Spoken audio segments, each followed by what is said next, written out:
everyone. My name is Kelli Bent. This is my interpersonal communication project at Liberty University, course HSCO 508. Today I will be discussing what is interpersonal communication, what is overarching goals, and what are mine.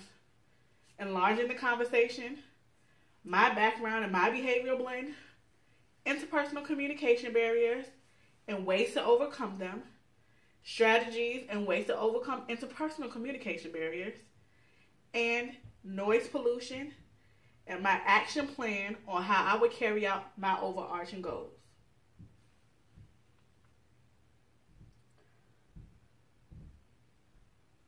What is interpersonal communication? If humans are social beings, then communication is where humanness happens. What separates us from any other living species, animals, or things of that nature, is the fact that we have the ability to effectively communicate with each other. To be more specific on what interpersonal communication is interpersonal communication is the process by which people exchange information, feelings, and meaning through verbal and nonverbal messages. It's face-to-face communication. Unfortunately, we live in a time where social media is everywhere. I almost I don't even know anyone who doesn't partake in some type of social media. Whether you're using Facebook, whether you're using Instagram, Twitter, Snapchat, it's almost very difficult for us to still have interpersonal communication. Even at work, we're IMing each other, we're emailing each other.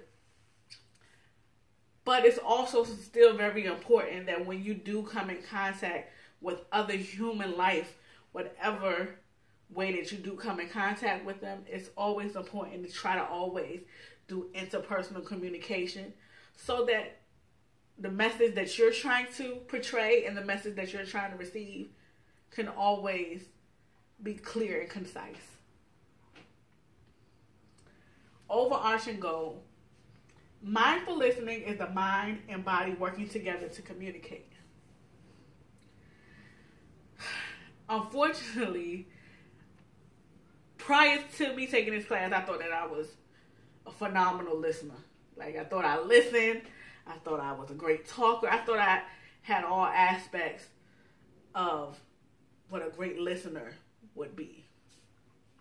I realized that was not necessarily true. My overarching goal is to become a more mindful listener so I can thoroughly understand the information that is being given to me and not to develop any wrong perceptions about the message. A lot of times, I notice myself when someone is even talking to me, and some of you guys might do it as well, where when someone is talking to you, you try to finish what they're saying before they can even say it. And sometimes you might be totally wrong in what you were trying to say. But unfortunately, I have, which I'm trying to change, a bad habit of trying to complete someone's sentences because I'm not being mindful of my listening skills because I'm already ready to just go on based on the little portion of what they said when they haven't even completed their entire thought. Enlarging my conversation. Mindful listening requires you to see, hear, and feel with your whole being. Being a mindful listener is not just about hearing someone. I mean, for the most part, we all have 2 ears, 9 times out of 10. But mindful listening requires you to hear with your entire being. So, from how you see, hear, and feel. Even from, I love Iyanla Van Zant. She recently said in one of her Fix My Life episodes, when I talk, when I listen, when I express myself, I express myself through my entire body. And being a listener, you have to do that. When a person is listening empathetically, he or she is receptive or sensitive to the full range of characteristics shared by the other person, but responds only with his or her own impersonal characteristics. When you're listening empathetically, which is just as important as mindful listening, it's important that you are always sensitive to what the messenger is trying to relay to you. You want that kind of respect too when you're trying to relay a message to someone. You want them to be sensitive and receptive to what you're trying to portray to them. And a little about myself. I'm a 28-year-old African-American female. My father's actually Panamanian, so that would make me, my ethnicity, also a Hispanic. But unfortunately, I was not raised with or by my father, so I'm not really in touch with my Hispanic side. I was born in Long Island, New York, and I currently reside in Chesapeake, Virginia, which I moved here when I was 10 years old. For about 7 to 8 years of my life, my mother was a single mom. And then she met a man, and I guess she thought she found the love of her life. And she got married. And a year later after that, she had my sister. And, of course, I'm the oldest. More recently, I am a mother. And I'm also a single mother as well, to the most beautifulest son I could ever ask for. I knew having my son at such a young age. I was pregnant at 20 and had my son at 21. I didn't want to become a statistic. So I put my own self through school. Like, I had to motivate myself to get through school. I started off going to community college. Once I graduated our local community college here, I then went on to St. Leo University and got my bachelor's in psychology. And then I, trying to transition in careers because my goal is to be a family marriage therapist. I decided to go to grad school at Liberty University because I heard nothing but wonderful information about their grad school. A little also about my personality. I'm very assertive. I stand 10 toes down on what I feel. And I really don't sway for anybody. If that's how I feel, that's how I feel. I'm extremely motivated because I know that going to school, having a good job is not just about me, it's about my son. And I just want him to have the best chance at life. And I know the only way that I can give him the best chance at life is to be the best mother that I can be. So I'm extremely motivated in that aspect because I don't want my son to be a statistic out here. I want my son to have the best in the world. So I have no other choice but to be the best mother. I'm also very strong-minded. I don't let a lot of things people say affect me. Like I said, I'm very assertive. I stand 10 toes down on how I feel. And it's really nothing that nobody can do to sway me. Now, you can show me some things that might make me change my mind. But it's nothing nobody can say to make me change my mind once it's already made up. Positive influences in my life. I had a great mother. She allowed me to have the blueprint of what I feel like a great mother should be. I have a strong moral foundation. There's just certain things that I don't care how many times you see it on TV.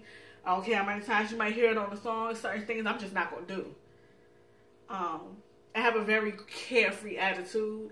I don't like to keep things in or hold grudges. Not that I don't care. I'm just very carefree. I like to consider myself smart. But I guess smart is subjective. my negative influences in my life. The lack of males in my life. I have uncles, but unfortunately, since I moved away from them at a young age, I didn't have too many males in my life that could show me right or wrong or indifferent in what males are supposed to be. Sometimes I'm too carefree.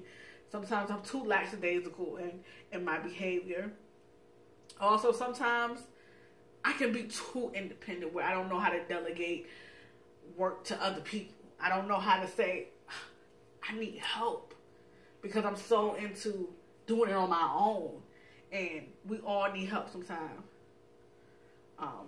Another one of my bad traits is procrastination. Sometimes I wait to the last minute to even do an assignment.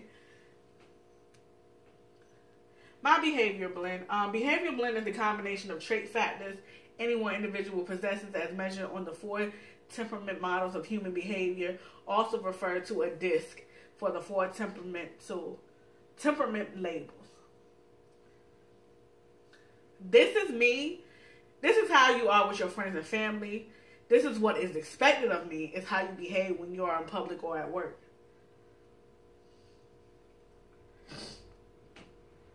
This is what is expected of me.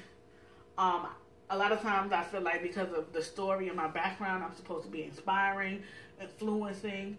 My carefree attitude to other people might be humorous. I'm open. I'm short. Sometimes I have short-sighted vision. I'm interested in people, inducing, standing out in crowds. This is me. I'm outgoing. Normally, I'm the life of the party, and I love to interact with people. Positive behavior influences. I tend to take the friendly and compliment perspective. I'm very warm on an individual basis, and I enjoy open conversations and detailed discussions. Negative behavioral blend influences. Overuse of my analytical skills.